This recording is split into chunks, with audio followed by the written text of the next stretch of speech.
코로나 발생 3년 4개월 만에 국제보건기구가 얼마 전 코로나 종식을 선언했죠.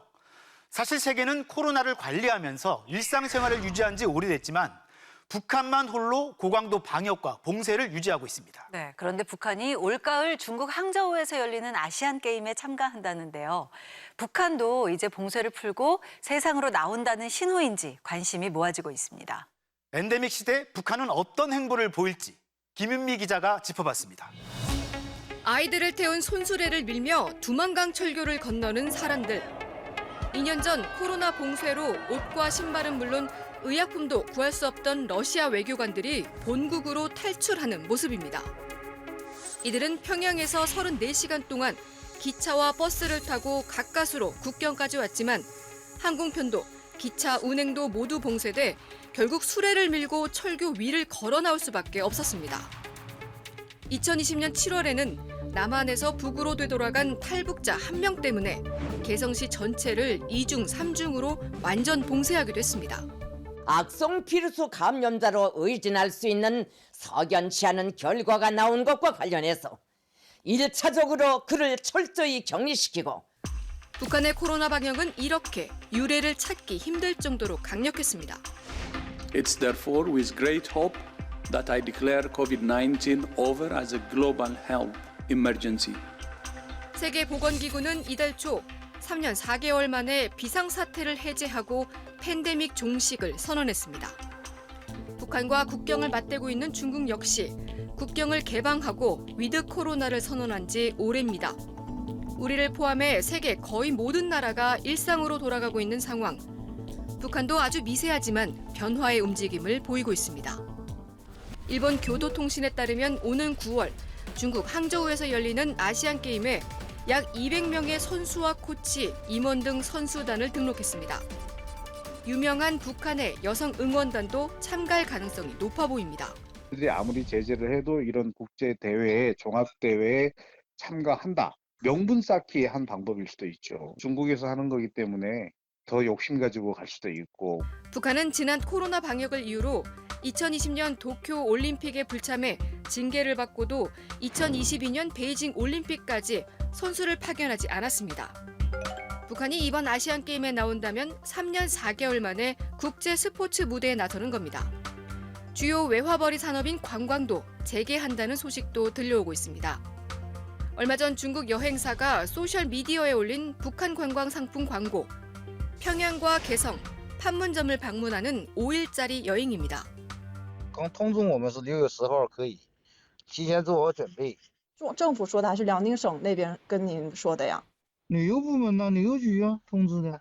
북한 당국으로부터 승인을 받았는지 예고한 날짜에 실제 관광이 이루어질지는 확실치 않지만 관광 재개 소문은 조금씩 흘러나오고 있습니다. 관광 개방을 위한 준비는 지속적으로 하고 있고 중국과의 협의도 이루어지고 있다고 합니다. 그러니까 준비를 하고 있는데 그러나 이 국경 개방이 항상 문제가 되기 때문에 관광도 지체가 되고 있는 거죠.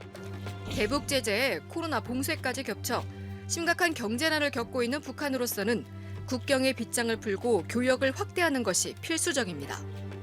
지난해 9월부터는 중국과의 열차 화물 운송을 재개했고 11월에는 러시아와의 철도 화물 운행도 재개한 것으로 알려졌습니다. 중국 해관 총서 자료에 따르면 북한이 중국에서 사들인 올해 1월 3월 합산 수입액은 4억 3,800만 달러로 코로나 이전인 2019년 수입액의 96%까지 올라왔습니다. 부족한 쌀과 비료 수입이 대부분입니다. 생활 필수품과 공업용 원자재를 수입하고 수출까지 하려면 철도 외에 도로 왕래를 더 확대해야 합니다. 지금은 별로 느긋한 상황 아니에요. 대표적인 게 이제 설탕하고 그 밀가루 같은 건데 그런 부분들이 이제 작년에 되게 많이 안 들어와서 이제 뭐 가격이 올라가고 난리쳤거든요. 근데 어쨌든 뭐 그런 것들도 아직 충분히 못 들어왔다는 이야기가 되죠. 위드 코로나는 한 절반 정도만 달성된 거죠. 물자 왕래는 제한적으로 재개됐지만 아직 사람은 국경을 오가기 힘듭니다.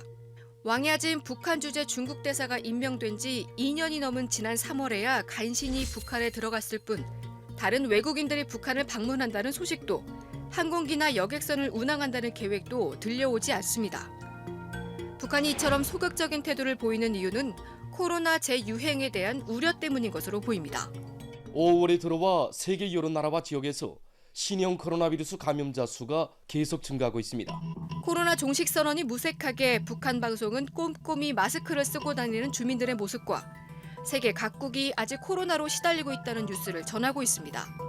남조선에서도 지난 4월 중순까지만 해도 1만 5천여 명이었던 하루 감염자 수가 5월에 들어와 2만 명 이상으로 증가했다고 합니다.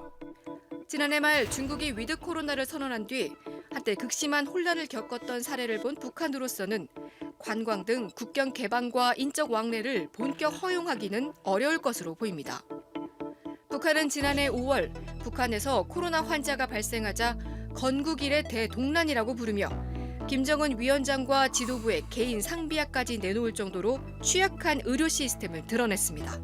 북한은 중국에 비해서 의료 수준이 10분의 1도 안 되는 그런 열악한 수준이기 때문에 아마 상상하기 어려운 단기적인 충격이 있을 거라고 북한은 충분히 교훈을 얻었을 거라고 봅니다. 일각에서는 코로나 국경 봉쇄가 완전 해제될 경우 중국과 러시아에서 일하는 노동자들이 북한으로 귀환하면서 북한의 외화벌이가 타격을 받을 거란 전망도 있습니다. 북한 노동자들의 해외 외화벌이가 유엔의 제재 대상이 되면서 2019년 말까지 북한의 모든 노동자를 송환해야 했지만 때마침 터진 코로나19로 이들은 계속 중국 등에 머물며 비공식적으로 외화벌이를 해왔습니다. 최근에 와서 이제 무기 수출도 실제 상당히 위축됐고, 그래서 전체적인 외화 수급에서 상당한 그 어려움을 겪고 있었던 거죠. 그래서 지금은 이제 노동자 파견이 비중상으로는 거의 이제 3위가 아니라 한 두 번째 비중 정도는 되지 않을까. 세계가 코로나를 벗어나 일상으로 돌아간 가운데 나홀로 방역을 고수하는 북한. 경제 회생을 위해서는 국경을 좀 더 개방하고 왕래와 교류를 늘려야 하지만 북한이 처한 복잡한 사정 때문에 개방은 느리고 제한적일 거라는 게 전문가들의 분석입니다. 통일전망대 김윤미입니다.